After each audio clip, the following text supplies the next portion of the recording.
You are listening to the Maple Footy Podcast. This is the unofficial football podcast of the North. I'm your host, Sam Little. Find me at official Sam Little on Instagram. There's nothing left to say except for sit back, enjoy, and welcome to the show. Hello, yes, welcome back to the Maple Footy Podcast. This is the mapliest, the footiest, the podcastiest podcast out there that talks all Canadian football. So, with that being said, last episode I had said I was recording it right just before, I should say, as the Manchester United-Southampton game was kicking off, and if something big happened, I would quickly mention it at the top of this episode. In fact, something big did happen. It looked like I was going to be talking about Manchester United big loss to Southampton, but then somehow Manchester United turned it around. Amad Diallo gets a hat trick. They win 3-1, so he probably would have been in my top performers last episode, and just want to make amends there. So just wanted to quickly add that, like I said, right at the top of this episode. And yeah, guys, not a whole ton to cover for the Maple start here. Junior Hoylett got a big assist in the Scottish Cup. That was one of the things that I wrote down. It wasn't, from what I was seeing, it wasn't the most exciting of weekends for the Canucks out there, which is a little bit of a shame. But you know, we have those weekends, right? I know Eustáquio, he did start for Porto. Alphonso Davies played the 90. Jonathan David played. Derek Cornelius, of course, played. Ishmael Kone was on the bench. So yeah, just kind of the usual suspects doing their usual suspect things. So yeah, not the most in-depth Maple start, which is a little bit disappointing. But just means next week or next episode will only be better. So in case you don't know how this works, is the Prem recap now. We're moving into Match of the Weekend as the first segment. Then we go into Winners of the Weekend, Underperformers of the Weekend, Best Performance, Moment of the Weekend, European Places, Title, Race, and Relegation Zone. Sorry, I flubbed up those last three. It goes Relegation Zone, European Places, and then Title Race. We don't end with the Relegation Zone. So yeah, let's get into this one, guys. And if you are new here and you're discovering me through Spotify, Apple Podcasts, Amazon Music, wherever you're listening to it, I'm very glad that you're here, because I'm glad that these are now on all those platforms. So thank you for deciding to click onto this. I do hope that you enjoy. Actually, a lot of matches, I think, in my opinion, really lived up to the billing this week. And the last couple, you could probably hear the disappointment in my voice of just talking about these matches and trying to find interesting things to say about them. I was so disappointed. Nothing was really moving me all that much. But this weekend, I think, really delivered. I could probably say about 90% of the games for this little segment here, but I will still only pick a couple. So first, of course, I think we have to look at the Arsenal Villa one, just because I think it had everything that someone would want a little bit. You know, it had Arsenal going up pretty routine. And that's the word I was looking for, routine. They were going up pretty routine. You know, Leandro Trossard grabbing 2 assists, scores a goal. Gabriel Martinelli scores as well. And you're kind of thinking, okay, all right. But we know in the back of our heads, or you know, you should by now at least, that Aston Villa seems to always play spoiler to Arsenal. They did last season. They've done it multiple times. It's what they do. So even when Arsenal was up 2-0, I still had that feeling in my head. I was like, this isn't over. I don't think this is over here. Quickly, Yuri Tielemans scores a great bullet header, by the way. Very nicely done. And then Ollie Watkins, less than 10 minutes later, really turns the game around, making it 2-2 with a great little bit of play by him. And then from there, it's kind of just who's going to blink first, who's going to make a mistake. And evidently, technically, no one really did. Both teams kind of, I guess you could say they did, because no one scored. But no one like made that mistake that's like, oh my gosh, he's just cost his team kind of thing. So nothing like that. Just kind of like both teams kind of playing wisely, trying to get the winner, but also trying to also be smart and not concede the loser, So there was a little bit of controversy if you like live under a rock and don't know the handball rule, I guess, because Arsenal, I don't want to lump all Arsenal fans in together because I did see a lot of Arsenal fans saying, yeah, no, that's a handball, but there's a pocket of Arsenal fans, at least online, that were saying it's not a handball. If you don't think that's a handball, maybe this isn't the sport for you, because it was a clear handball. And yeah, so it kind of ends 2-2. Arsenal dropping points again to Aston Villa. Unai Emery coming back to haunt his old club. You just know that he loves it. Like, you just absolutely know that, like, this game every single year is like circled on his calendar, and he's like, yep, it's Arsenal weekend. You know he wants to go out there and prove to them, you shouldn't have let me go. And it feels like he does more times than not since he's left. So I don't think, as I've said it before, when Arsenal, Liverpool, or whoever has dropped points, I don't think this is like, oh my gosh, that's a nail in the coffin. They're done. Stick a fork in them. Nah, it's not like that. It's still a long way to go. I think it's not an ideal position to now be in.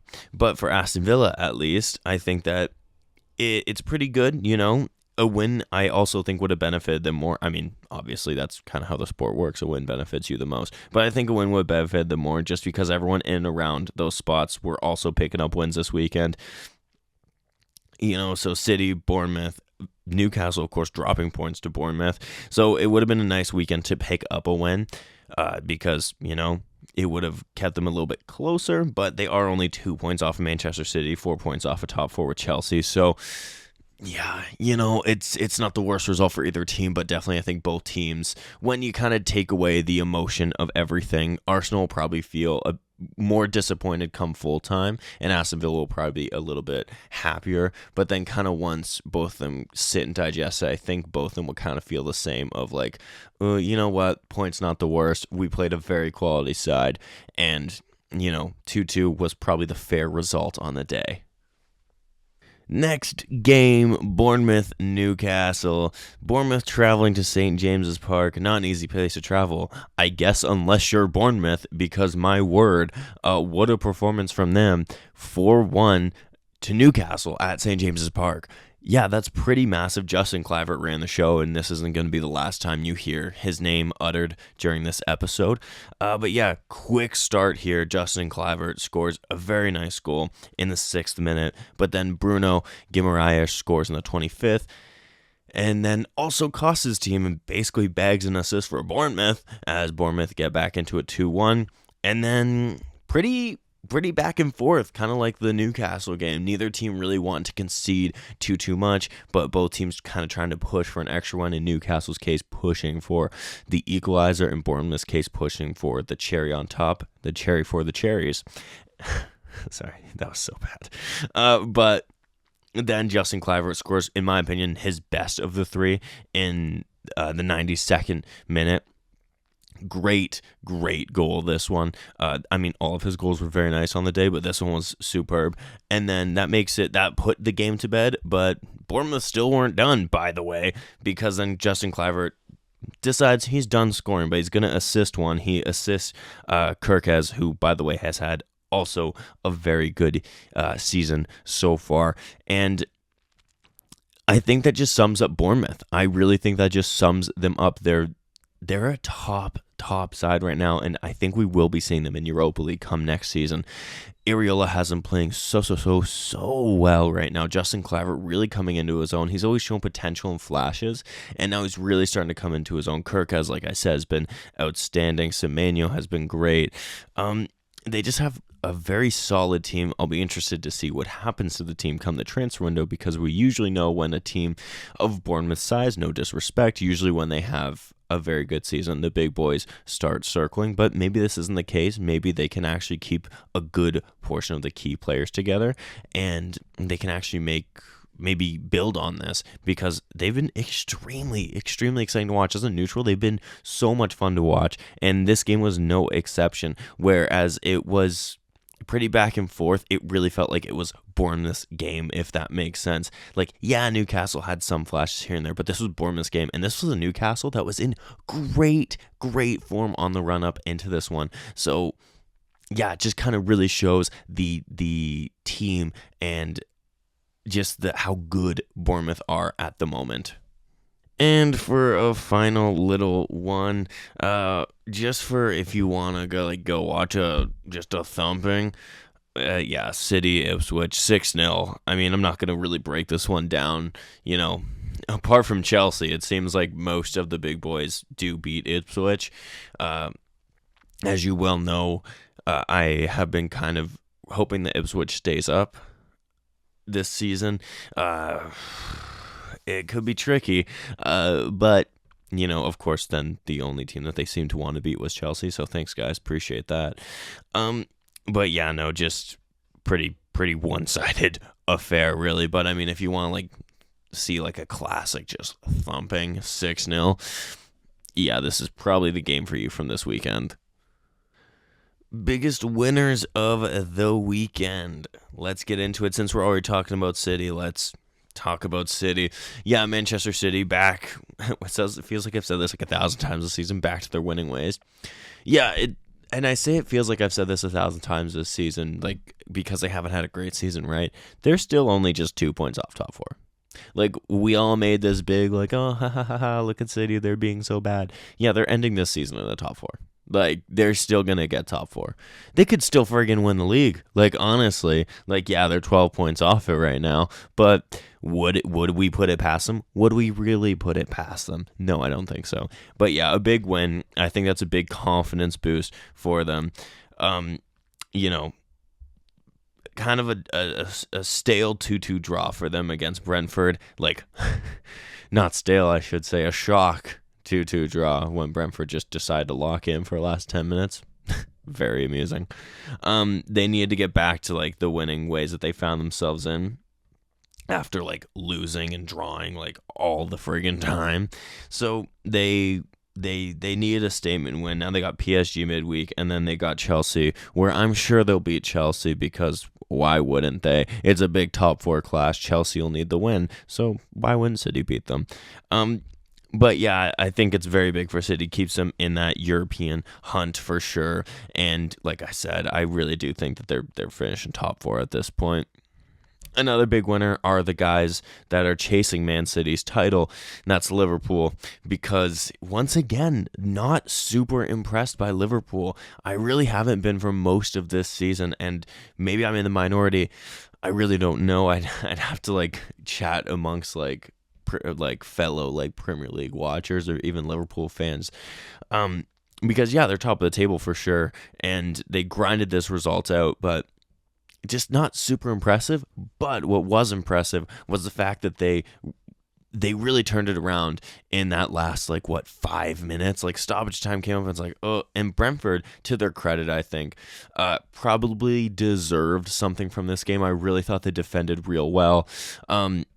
But Liverpool just kept on coming. They didn't stop, and eventually they did get their goal. Darwin Núñez actually gets a brace. He gets a brace. He gets his first. That's the winner. And then just decides to go out and get a second. Shout out Darwin Núñez, his third and fourth goals of the season.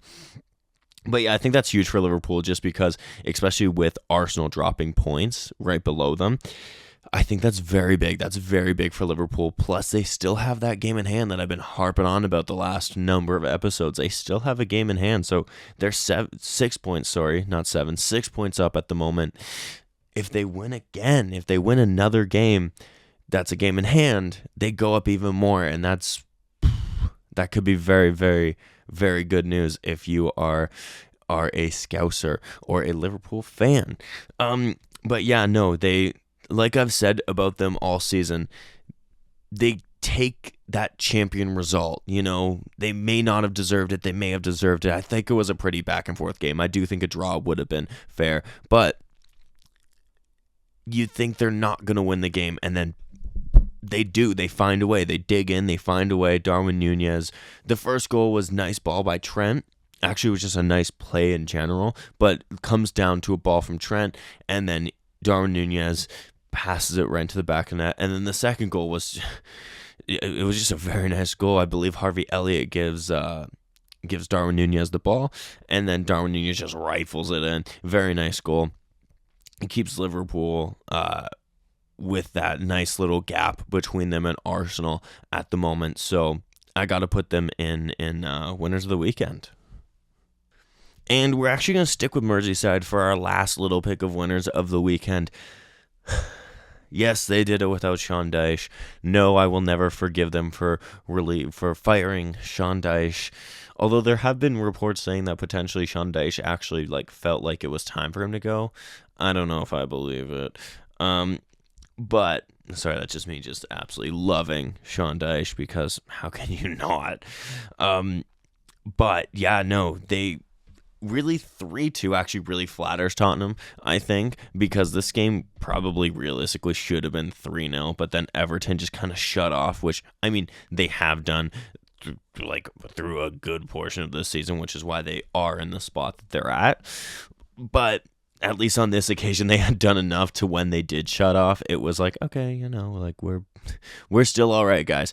But yeah, no, it's very big. It keeps them out the relegation zone. Keeps them out the relegation zone by 4 points with the game in hand that is against Liverpool. So both those teams could really use a win in that game in hand, depending on if this is the same gap for both teams. Like if Liverpool are still up, say, 6 points in Arsenal, and Everton are still up 4 points on the relegation zone. They are they're one game that both teams will want to really win, because it could really, really help them with the point gap. But yeah, no, Everton just came out and they just didn't look like they were losing this one. Goodison Park has been a tough place to go to this season, whether they win, lose, or draw. It is not an easy result to get if you are the traveling team. So yeah, those are my kind of 3 winners of the weekend. Now it's time to get a whole lot of negative, baby. Let's talk about the underwhelmers of the weekend. We're going to stick with the same game. Yeah, Tottenham. Would it be an underwhelmers of the season if I didn't say Tottenham? Is it underwhelming if this is the expectation now? I guess that's a debate to be had for another day, and for me to kind of revisit when I'm thinking of these categories for next season. Because, yeah, nothing looks good about Tottenham right now. Nothing at all. I feel for these fans, because as I've said in the past, what do they have to get excited about during the season? That September form that they always hit, where they're just really good in August and September, and then inevitably fall off the face of the earth.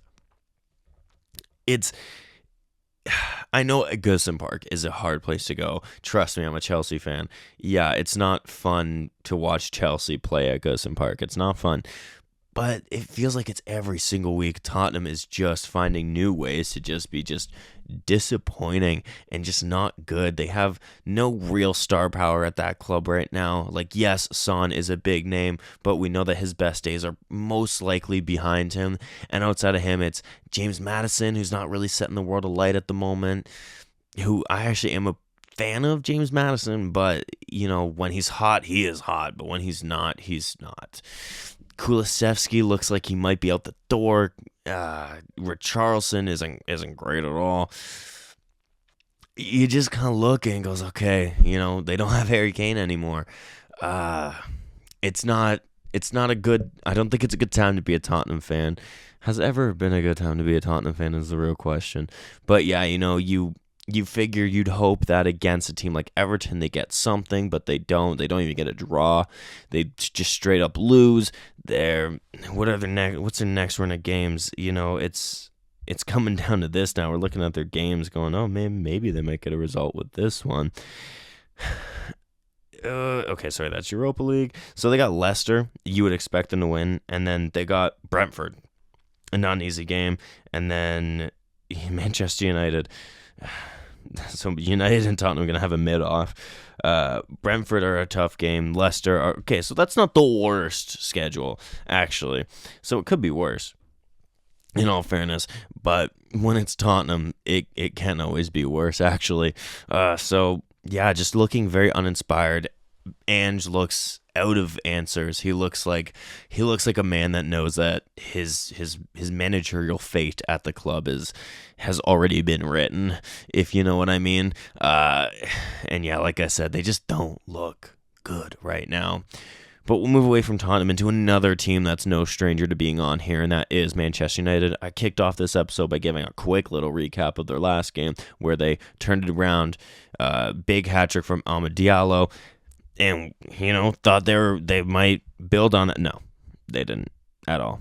They lost to Brentford, and I think I saw a stat that's either 6 of their last 7 meetings with Brentford or 7 of 8. Either way, not a flattering stat, that's for sure, especially when it's at Old Trafford, coming off of a 3-1 win. Their only shot on target was Bruno Fernandes's penalty. That's not good. That's not good. Like, yes, you need good defense to win a game, but they don't even have that, So, what are we doing here, guys? It's a far cry, I think, from, I don't even think, I know it's a far cry from what these United fans would have wanted from this season. Amarin basically coming out after the match and saying this is the worst Manchester United team in a very long time.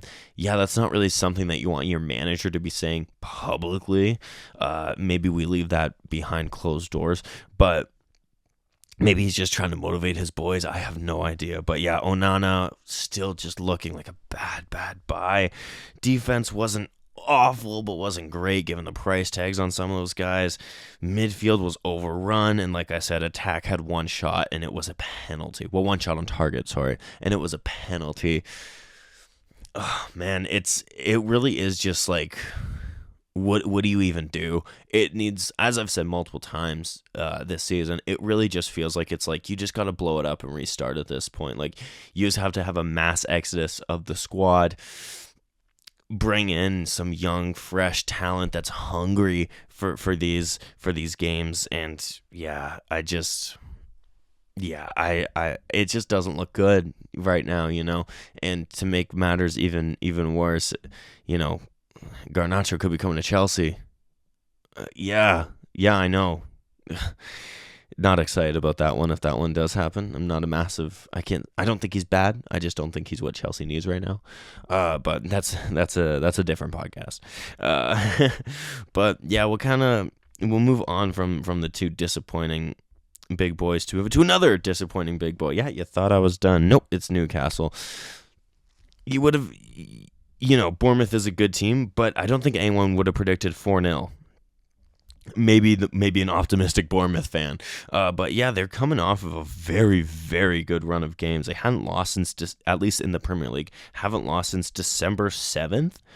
That was against Brentford, 4-2. Since then, it's been all wins until this one.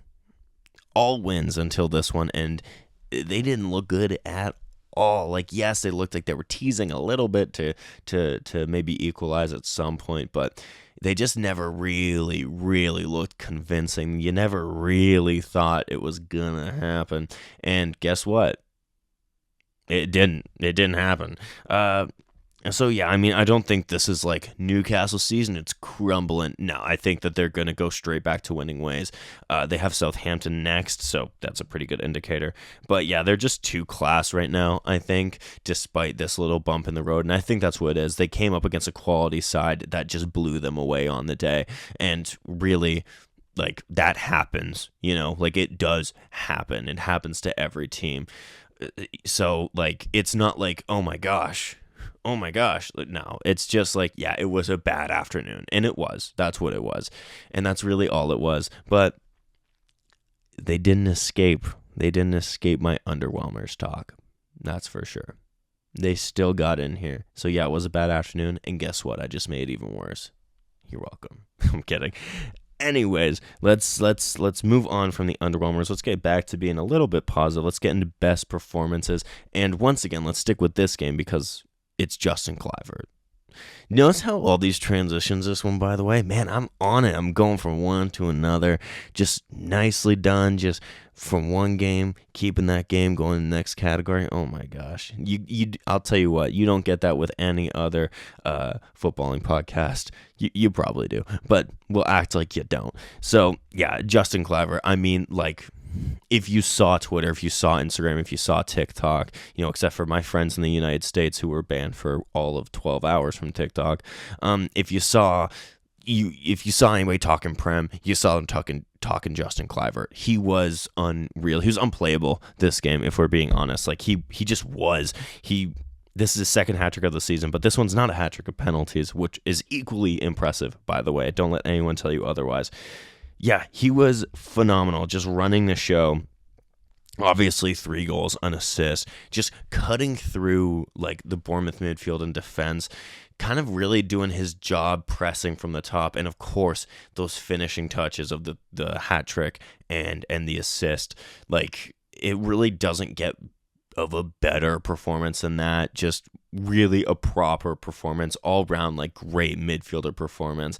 And, like I said earlier in this episode, he's really come into his own this season. There's always been that potential, always been the murmurs of, okay, maybe this Justin Kluivert, maybe he's quite good. He's really showing it this season. He's very, very much impressed me. His stats on this season, let me see that. 10 goals, 3 assists. That's not bad for a central midfielder. Absolutely not. So yeah, I think he's had a great season so far, and this game really felt like, I would say, probably his best of the season. Maybe there's some Bournemouth fans that would disagree. Maybe they would say it's a different game. I'd be very interested to hear. But for me, this is probably his best game of the season. I thought he was absolutely unreal. This next one is a Maple Footy first, I think, because I'm giving one spot to like 4 guys, and it's 4 of Liverpool's subs. And just because of how much they changed the game, obviously, as Liverpool ended up winning it in the stoppage time. So I just want to give the flowers to Curtis Jones, Federico Chiesa, and Harvey Elliott. Those 3 for sure. I just wanted to mention them because I thought they were great. Federico Chiesa has had a very tough start to his life on Merseyside. I do think he's a quality player, and I think he showed that in his what would he end up totaling, like 10-minute cameo. Had a hand in both goals. Really kind of started off, I found both moves for each goal, which is very nice to see. Kind of shows that form is temporary, class is permanent, and he's all class. He's a very good player. I'm a big fan of his. Really hope he starts to light it up at Anfield. Hopefully this season. And if it's not this season, if he sticks around, maybe next season is it. But obviously, I mean, the guy, the man, the myth, the legend, Darwin Núñez, he has to get a mention here. Just because, like, 2 goals in essentially 3 minutes. Yeah, he's got to get in here. You honestly had the Darwin Núñez, like, trifecta of goal, yellow card, another goal. Should have probably gotten another yellow maybe at the end there, and it would have been the Darwin Núñez bingo of, oh, there's the red, there's the sending off. But yeah, he's just despite what we may or may not think of him as a striker, he is one hell of an entertaining performer. And he's just so much fun to watch because he's so unpredictable. And here he kind of reaps the rewards of his hard work, I think, because, like I said, his numbers may not always be great. His misses are bad sometimes, but he never stops, and he didn't stop here. He really won this game for Liverpool, and I think the Liverpool fans will be very happy, especially looking at that Arsenal result, knowing that Arsenal dropped points, Liverpool gained all 3. I think that's absolutely massive, and it's a great 2-minute, 3-minute performance from Darwin Núñez. So yeah, gotta shout him out. My final performance is Trevor Chalobah. Came back to Chelsea this past week after being recalled from Crystal Palace, was basically publicly humiliated by the Chelsea hierarchy over the summer, not allowed to come on the U.S. preseason tour, essentially just trying to boot him out the club. They loan him to Crystal Palace, then injuries have struck Chelsea center back, so they recall him from loan. Immediately he's put into the starting 11 because they need him in there, and he has a great game, proving the Chelsea hierarchy, maybe you should have kept me around, even if it is just for a depth role. He really stepped up big for Chelsea, I thought, made some big blocks, big interceptions, and some big stops. It was a good performance from him. Definitely one that's going to win a lot of Chelsea fans. Not that Chelsea fans turn on him, but going to win some Chelsea fans back over. Like I said, not in the sense that they turn on him, just, oh yeah, this guy, he is quite good. But yeah, I'm just really happy for him because obviously being a Chelsea fan, followed the situation closely during the summer with everything that was going on. It was a shame to see kind of what was happening and how it was happening. I understand if a player's not in the plans. I do get it. It happens. But the way that it was kind of gone about, I thought was a little bit classless. But, fair play to Trevor Chalobah. Obviously a top pro coming back and putting up a very good performance. So, hats off to him. And I think that's got to be one of my performances this weekend. Moving into moment of the weekend. Moment of the weekend, did Reece James play? Yes, Reece James played. So Reece James is my moment of the weekend. If Reece James plays football, I'm a happy camper. And Reece James, guess what? He played football. Moment of the weekend, Reece James. Another moment of the weekend, obviously already talked about it. We'll give it a quick mention here. Darwin Nunez, 2 goals in about 3 minutes. You don't see that every day. Definitely moment of the weekend there. That's moment of the weekend material for sure. By the way, take a shot every time I say moment of the weekend. Don't actually do that. I'm not going to promote that, but yeah, just funny. I think I just said about 10 times in the span of like 20 seconds. That was absolutely absurd. Another one up here for you. Kai Havertz getting a goal disallowed in the final minutes for Arsenal because I will never not enjoy a Kai Havertz blunder. I will always enjoy that. Don't appreciate how you left Chelsea, and I definitely don't appreciate the fact that you tried to celebrate at Stamford Bridge against Chelsea when you scored and then were ruled offside. So that's a personal moment of the weekend for me, one that I most definitely enjoyed. My final one is Jean-Philippe Mateta scoring in the 89th minute penalty. It made it 2-0 for Crystal Palace, but I think just in the context of Crystal Palace's season, I think that's absolutely massive. I think it was a big moment for that club at a very crucial time.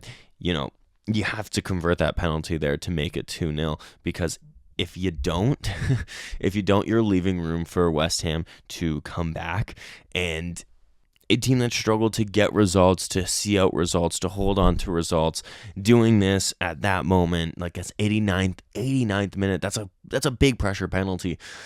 With West Ham, who do have talent in their squad, I think that's very, very big, and I think maybe this is just partially because I wanted to mention Mateta, because I think he's had a very, very underrated little run here. But maybe that's why I'm mentioning this. But I don't know. It just really felt like a big moment for Crystal Palace, because now when you look at the table, of which we will, because we'll be looking at the relegation zone right now. Yeah, I told you I was cooking with my transitions today. If you look at the table now, relegation zone, Crystal Palace are so safe. Like, obviously nothing's 100% until they're mathematically safe, but it really felt like just a few weeks ago, maybe month-ish ago, we were really worrying about Crystal Palace. Not anymore, not at all. They're above Manchester United, above West Ham, above Tottenham, above Everton. And those clubs really feel, apart from Everton, those clubs really feel like they're not in a relegation battle. So I think that's absolutely massive. Like, this run of results that they've had, really, like, all the way dating back to the start of December, like, win, draw, win, 2 losses on the bounce, draw, win, win. That's good. That's really good. Especially, like I said, it really felt like at the start of the season here, they did not look like they were doing great. They've essentially done what I said Wolves were going to do. Should have put my money on the Eagles. It really feels like they've done what I was saying Wolves were going to do, in the sense that like they were going to really turn it around, and it was just a slow start to the season. Palace did, Wolves still haven't. So let's kind of really delve into this relegation zone now. Southampton dead and buried at the bottom there. Like I say every week, really feel for those fans. They do not deserve this. Just above them, well, not just above them, 12 points above them are Leicester, who look extremely unimpressive. Another loss this weekend to Fulham.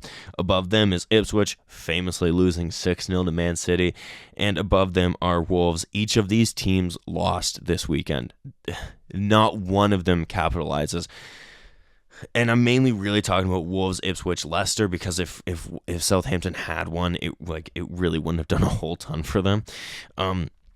But the other three, Wolves, Ipswich, and Leicester, this was a weekend one of them had to have won, because every single one of them dropped points. You would really, one of them will be kicking themselves. I think probably most of all, probably Leicester, because I think they had the easiest go on paper, at least. Fulham are a very good team, obviously, but Ipswich had City, Manchester City. And Wolves had their, seems like, number one enemy, Chelsea. Thanks, Noni Mattawake. I appreciate that. If you know, you know. If you don't worry about it. So this feels like probably the biggest missed opportunity for Leicester, like just because on paper. But really, of all of them, I think they will all be kind of going, oh shoot, like this would have been a really good opportunity to pull away just a little bit. But alas, it does not happen. Just above them is Everton, who, as we discussed, got a very, very well-deserved win against Tottenham. And yeah, that kind of really feels like the 5 teams that are still in this relegation fight, because like I said, Crystal Palace feels safer than safe at this moment in time. Manchester United, West Ham, Tottenham really don't feel like they're going to be in a relegation battle, but who knows? It could happen. Each of them only on 26 points. Sorry, Tottenham on 24. It could technically happen, I guess, but I don't think so. I think that they're all just going to kind of finish where they're at. Not having good seasons, any of them, are they? But moving into Europe, as I kind of always do, look at those kind of middle pack boys of Newcastle, Bournemouth, Villa, Brighton, and Fulham, all still doing quite well. Fulham, like I said, with that big win, not really a big one, predictable win against Leicester. Brighton did get a big win against Manchester United. Aston Villa coming back from 2-0 down against Arsenal. Bournemouth, of course, with a statement win against Newcastle. Newcastle just above them, dropping the points to Bournemouth. And then Manchester City kind of rounding out the guys that are on the outside looking in. At the moment, of course, as we know, during this weekend alone, I think there was like 3 different teams in 4th at some point. So it just kind of goes to show you how quickly it kind of changes, especially with all these teams being so close to each other. And it's going to be a very interesting run out. And then, of course, 4th place with their win against Wolves are Chelsea. We'll see if they can hold on to it. I don't know. It could happen. And then, of course, the title race, Nottingham Forest. Yes, Nottingham Forest, as I say every week. Nottingham Forest are in the title race. They got their win against Southampton, once again, kind of a little bit predictable, all due respect. But yeah, pretty predictable win for Nottingham Forest. It was 3-0. They coughed up 2, but the game was already done and dusted. Chris Wood gets another goal, showing that he's maybe the best striker in the Premier League at the moment. Arsenal, as I said, dropped points to Villa, and I think that they'll be very disappointed with that. And Liverpool will not be disappointed, as they do, in fact, cling on to hope and get a win. And so, yeah, as I've said for Liverpool, the last bunch of these little match day things, it really feels like they could either really pull away or they could just really give it up.